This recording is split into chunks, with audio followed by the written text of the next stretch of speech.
Masechet Baba Metzia, traité Baba Metzia, Daf Yudbet, feuille numéro 12, nous sommes à la 4e ligne. Goufa. On reprend un enseignement qu'on a vu plus haut. Raotan Ratsin Aha Ametzia Vechoulé. Si quelqu'un a vu des personnes qui couraient après un objet trouvé, et il a dit que son champ permette l'acquisition de ces objets qui s'y trouvent, il a fait acquisition. Et là-dessus, Amar Rabbi Amiya, Amar Rabbi Yochanan, Rabbi Amiya dit au nom de Rabbi Yochanan, vous sherat sacharehen ou magian. C'est seulement dans le cas où s'il court derrière, il les atteindra avant qu'ils ne sortent du champ. Baï Rabbi Amiya demande, Matana et Ar. Qu'en est-il s'il s'agissait d'une donation? Kibla mini Rabbi Abba bar Kahana. Rabbi Abba bar Kahana a reçu un enseignement de la part de Rabbi Yirmiya, que même s'il court derrière eux et qu'il ne les atteint pas, dans ce cas-là, il a quand même fait acquisition parce que il y a quelqu'un qui lui fait acquérir dans le cadre d'une donation, ce qui n'est pas le cas dans le cadre d'un objet trouvé. Baï Rava. Rava pose une question. Si quelqu'un a lancé un porte-monnaie par la porte d'une maison, et il est sorti par l'autre porte de l'autre côté sans s'être posé sur le sol. Mahou, qu'en est-il? Est-ce que le propriétaire de la maison peut dire qu'il fait acquisition par le fait que c'est passé dans la maison? Parce qu'on considère que, bien qu'il est passé uniquement dans l'espace et que il n'avait pas du tout la propension à se poser, malgré tout, c'est considéré comme s'il était posé au sol, Ola ou pas. Amaré Rapapa de Rava, Rapapa dit à Rava, Vamré la Rava d'abord maintenant les Rava, certains disent Rava d'abord maintenant Rava, Vamré la Ravine les Rava, d'autres disent Ravine à Rava. La Vainu Matnitin, n'est-ce pas notre Mishnah, qui dira au Tanratzin Harametzia, s'il les a vus courir après un objet trouvé, Vama Rabbi Yirmiya, Amar Rabbi Yochanan, et là-dessus, on a vu l'enseignement de Rabbi Amiya au nom de Rabbi Yochanan, que son champ ne fait acquisition de ces objets que si il peut courir derrière ces objets et les attraper avant qu'ils ne sortent du champ. Ou pareil, Rabbi Amiya b'matanayar, et là-dessus, Rabbi Amiya a posé une question, qu'en est-il concernant une donation? Vikim la mine Rabbi Abba bar Kahana b'matana, aval bisherat sacharehen ve'en magiran. Et Rabbi Abba bar Kahana a reçu la réponse directement de Rabbi Amiya qui disait que dans le cadre d'une donation, même s'il court derrière et qu'il ne les atteint pas, il les a quand même acquis.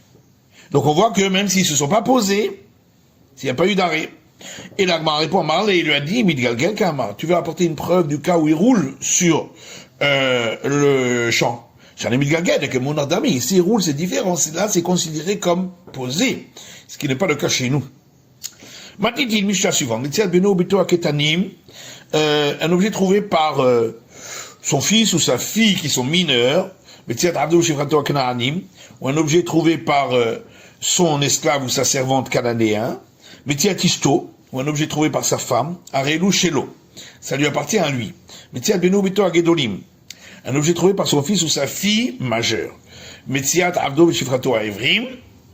Ou un objet trouvé par son serviteur ou sa servante hébreu,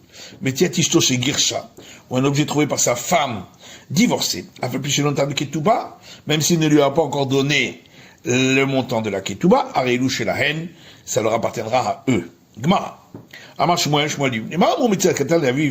Pourquoi a-t-on dit que ce que un enfant mineur trouve, c'est à son père? Parce qu'au moment où il le trouve, il va courir pour l'amener à son père en général. Veno me aher beyado, il ne le garde pas dans sa main. Les mémoires de Savar Shmuel Katalet les Echial Nafshe Miloraita. Ça veut donc dire, dit l'Agmara, que d'après Shmuel, un enfant mineur n'a pas d'acquisition pour lui-même, de par la Torah, car sinon les sages n'auraient pas pu instituer cela, que puisque en général il donne au père, donc ça appartient au père. Tania, pourtant une braïta qui dit, celui qui a employé quelqu'un pour moissonner son champ, et la quête Beno Harav, son fils, à cet employé, peut glaner la glanure derrière lui, parce que ce n'est pas le champ de l'employé. Et donc, dans ce cas-là, c'est permis. Les mersa, les chiches de l'arvia, mais s'il s'agit d'un métayer qui est payé en recevant la moitié, le tiers ou le quart de la récolte, donc il est considéré comme un petit peu propriétaire de cette récolte. On n'autorise pas le fils à glaner derrière, parce que c'est comme si le propriétaire venait glaner dans son propre champ. Rabbi Yossi Omer ben Kar il a quel beno veishto. Rabbi Yossi dit, dans tous les cas, le fils ou la femme pourront glaner derrière lui, parce que ça leur appartient à eux. Rabbi Yossi, et je dit qu'on suit la vie de Rabbi Yossi. Si tu dis effectivement que un enfant mineur, il acquiert pour lui-même de par la Torah, qui kamelaket le nafshe kamelaket, on comprend qu'on suit la vie de Rabbi Yossi, parce que ce qu'il glane, ça appartient à lui, va avoir mineh kazaché, même s'il va le donner ensuite au père, le père l'a reçu du fils. Et là, il y a marqué katan leitli zechir nafshe, mais si on dit, comme on avait voulu dire au départ, que de par la Torah, un mineur n'acquiert pas, qui kamelaket le aviv kamelaket, et donc, ce qu'il glane, c'est pour son père. Avoir Hachirou, or le père, il est considéré comme riche, c'est-à-dire qu'il ne peut pas glaner dans le champ, puisqu'il est en partie propriétaire de ce champ. Amai, Ishto Venomelaket Acharav. Et donc comment est-il possible que sa femme et son fils, comme le dit la Mishnah, puissent glaner derrière lui? Dans le cas du fils, c'est pas compréhensible. Et la Gemara répond, Shmuel ta'amad etanadi dan kamar, veleh lo svirale. Shmuel a voulu simplement donner l'explication de notre Mishnah. Mais lui-même ne tient pas de cela, puisque lui, il pense comme Rabbi Yossi, qu'un mineur acquiert pour lui-même de par la Torah. Ça va, Rabbi Yossi, Katan Itle Zechia Meloraita. La Gemara dit, est-ce que vraiment Rabbi Yossi considère qu'un mineur, il acquiert pour lui-même de par la Torah? Va pourtant une Mishnah qui dit, mais Katan, ce qui a été trouvé par un sourd-muet, un fou ou un mineur, Yesh Bahen Mishum Gezel Mipne Darke Shalom. Si quelqu'un le prend de eux, c'est considéré comme du vol par institution rabbinique pour sauvegarder la paix. Rabbi Yossi Gezel Gamour, Rabbi Yossi dit c'est un vol véritable. Vamar Rav Chizda Gezel Gamour Bidivrehen. Et Rav Chizda explique qu'il s'agit d'un vol véritable, mais de par institution rabbinique. Nafkamina, et la différence entre Rabbi Yossi et le premier avis, réside dans le fait de savoir est-ce que l'Otsia Bedayanim, est-ce que les juges lui feront sortir cet objet pour le rendre au mineur ou pas? Donc en tout cas, on voit que le mineur n'acquiert que par institution rabbinique, d'après Rabbi Yossi. Et là, Marabaye, c'est pourquoi Abaye dit Asawa Kemishe Halchuba Nemushot.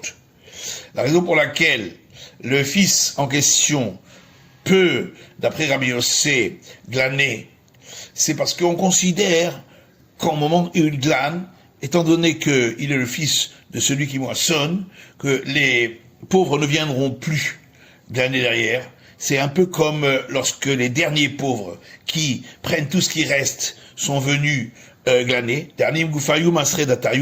Où on considère que les pauvres ne viendront plus glaner. C'est pourquoi on l'autorise à le faire.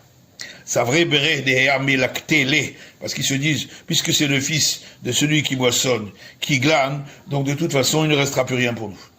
Amalé Ravada Bar Matna allait Abaye.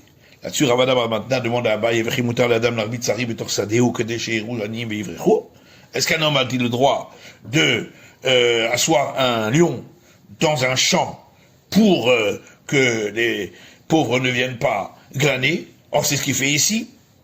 Et là, Amar Rava, c'est pourquoi Rava dit, Asoucheno zoché que zoché. En vérité, ici, les sages ont institué que bien que le fils, normalement, n'acquiert pas pour lui-même, c'est comme s'il acquérait pour lui-même. Et c'est pourquoi ils ont permis, pourquoi? Parce que les pauvres eux-mêmes veulent qu'il en soit ainsi, afin que lorsque eux-mêmes travailleront en métayage sur un champ, eh bien, leurs enfants puissent glaner après eux. Pligat Rabbi Baraba. Et l'explication de la Mishnah qu'on a donnée au nom de Shmuel est en opposition avec celle de Rabbi Baraba, d'Amar Rabbi Baraba, Amar Rabbi Yochanan, parce que Rabbi Baraba dit au nom de Rabbi Yochanan, lo gadol gadol mamash. Quand la Mishnah a parlé d'un grand fils, il ne s'agit pas d'un majeur véritablement. Mais le katan katan mamash, et quand on a parlé d'un petit, ça ne veut pas dire forcément un mineur. Et la gadol, zeu katan, mais s'il s'agit d'un fils majeur, mais il mange à la table de son père, il est nourri par le père, on le considère comme un mineur, c'est-à-dire que c'est le père qui recevra l'objet trouvé, pour ne pas créer des dissensions, et s'il s'agit d'un mineur qui ne vit pas et ne mange pas de la table de son père, qui n'est pas nourri par le père, Zéou Gadol, on le considérera comme un majeur, et ce qu'il prendra sera pour lui toujours pour ne pas créer de rivalité. Mais tiens, on a vu dans la Mishnah que ce que trouve comme objet trouvé un serviteur ou une servante hébreu, ça leur appartient à eux. Et la Gemara demande à Maï, pourquoi l'oyer là pour elle, qu'on le considère uniquement comme un employé, Vetania, voilà que son employé, il est dit dans une braïta, Metiad pour elle les Hatzmo, que ce que l'employé trouve comme objet, c'est pour lui, et ça c'est seulement dans le cas où son employeur lui a dit, Nachesh imi hayom, des herbes avec moi aujourd'hui, Ador imi hayom, bêche avec moi aujourd'hui. Voilà, Marlo Asimi Melacha hayom, mais s'il lui a dit, fais les travaux avec moi aujourd'hui, donc il est employé pour tous les travaux, mais si à tout le barlabaï, dans ce cas-là, même trouver un objet considéré comme un travail, et ça appartient à l'employeur. Amar Rabbi Baraba, Amar Rabbi Yochanan. Rabbi Baraba répond au nom de Rabbi Yochanan. Ici, on parle d'un serviteur dont le travail est de faire des trous dans des perles, qui est un travail qui est très rémunérateur. Et son employeur ne veut pas qu'il fasse autre chose. Et donc, quand il trouve un objet, l'employeur n'est pas intéressé. Et simplement, il devra lui payer le temps qu'il a pris pour trouver l'objet. Mais ça fait partie des travaux pour lesquels il a été employé. Rava répond, on parle d'un cas où il soulève l'objet trouvé en même temps qu'il fait son travail, et donc, dans ce cas-là, c'est pour lui. Rapapa répond que la Braïta, elle ne parle que du cas où l'employeur l'a pris pour aller chercher des objets trouvés. Par exemple, dans le cas où un fleuve est sorti de son lit et l'endroit s'est rempli de poissons qui sont sortis du fleuve, et donc il l'a appelé pour aller les ramasser. Donc tous les objets qu'il trouve sont à l'employeur. L'Agmara demande à Ifivra Echidami, quand on a parlé de la servante hébreu, de quoi parle-t-on? Si elle a déjà eu les deux poils qui montrent qu'elle est majeure. En quoi est-elle servante? À ce moment-là, elle est libérée. Et si elle n'est pas encore arrivée à cet âge où elle a eu les deux poils, si elle a son père, à ce moment-là, comme elle est mineure, ça appartient au père, les objets trouvés. Mais si le père n'est plus là, il est décédé, de toute façon, elle est libérée lorsque le père meurt, puisque Rechakish a dit, que la servante hébreu est libérée à la mort de son père. Birshuta Adon, du domaine de son maître. Mikal Vachomer, et on apprend par un argument a fortiori. L'Agma dit, voilà, tout à Resh Lakish. Mais de toute façon, n'est-ce pas que Resh Lakish a été rejeté dans son opinion. Et donc, de toute façon, on ne tient pas de son opinion. Alors, l'Agma dit, Nema Mehai Nami Tieve Tufta. La question est de savoir, est-ce que, de notre Mishnah également, il y aurait une objection contre Resh Lakish? Non, l'Agma dit non. On peut dire qu'on parle du cas où le père est toujours vivant. Et que ça veut dire que ça leur appartient à eux, la pouké des rabats, pour dire que ça appartient pas au maître, mais ça appartiendra au père. Tishto, on a parlé dans la Mishnah de ce que la femme a trouvé lorsqu'elle est déjà divorcée. Ça lui appartient à elle. La Gemara dit Girsha Pshita. Si elle est divorcée, c'est évident. La Gemara répond, on parle ici d'un cas où elle était divorcée sans être divorcée, c'est-à-dire il y avait un doute si l'acte de divorce était valable ou pas. Damar Rabbi Zera Amar Shmuel, Rabbi Zera a dit au Shmuel, Kol makom jamur hamim goreshet vena megoreshet. Chaque fois que les sages ont dit qu'il y a un doute si elle est divorcée, Bala Chayav imzonoteha, le mari a l'obligation de la nourrir. Mais la raison pour laquelle les sages ont dit que lorsqu'une femme trouve un objet, c'est à son mari qui est pour ne pas qu'il y ait de haine entre les deux conjoints, parce que le mari va dire, moi je nourris ma femme et elle, ce qu'elle trouve, c'est par moi. Ici, de toute façon, il y a déjà une haine, puisque il lui a déjà donné un acte de divorce, seulement il y avait un doute s'il était valable ou pas. Et c'est pourquoi ce qu'elle trouve est pour elle-même. Matiti, Mishnah suivante, si quelqu'un a trouvé des actes de créance. Si dessus est écrit une garantie des biens, c'est-à-dire de pouvoir aller saisir les biens qui ont été vendus entre-temps, il ne faudra pas le rendre au créancier, chez Beddin Ifraïm Mehen, parce que le tribunal rabbinique va les saisir. Mais s'il n'est pas écrit une garantie de biens, Yazir, il pourra le rendre chez Beddin Ifraïm Mehen, parce que le tribunal rabbinique ne pourra pas saisir les biens qui ont été vendus. Livré Rabbi Meir. Ça, c'est les paroles de Rabbi Meir. Les sages, eux, disent, dans tous les cas, il ne rendra pas l'acte de chez Beddin Ifraïm Mehen, parce que le tribunal va saisir les biens vendus. Gemara. Mais bien, de quoi parlons-nous, dit la Gemara? Il est marqué chez Chayam Modé, si on parle d'un cas où l'emprunteur est d'accord, qu'il y a eu un emprunt qui lui doit, alors pourquoi s'il y a écrit une garantie des biens, il ne pourrait pas le rendre? Hamodé, voilà qu'il est d'accord que il doit être remboursé.